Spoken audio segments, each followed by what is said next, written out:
Good morning, guys. How are you? I hope you are all fine by the grace of Almighty God. Today, I am going to describe in front of you about this location. Okay, as you can see, there are lots of lily. Okay, water lily that is, and it is white in color. In Bengal and in some parts of Bengal, there you can see pink lilies and water lilies.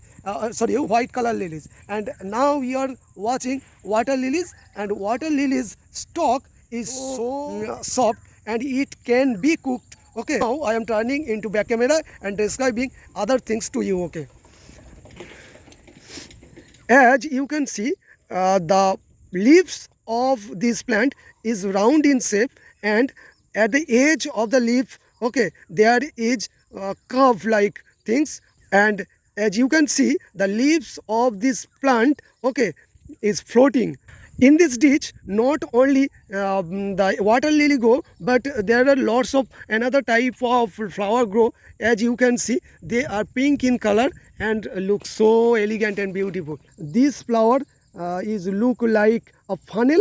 Okay, and in distance you can see lots of flower, and also on that plant it's grow in abundance. Okay, guys, I don't know what is the name of this flower. It's an anonymous flower. Okay, grow in abundance. Some parts of West Bengal and Bangladesh, they are grow this flower. Okay, and I don't know its name actually. Sorry for that. That's all for today. Thanks for watching. Tata, see you in next video.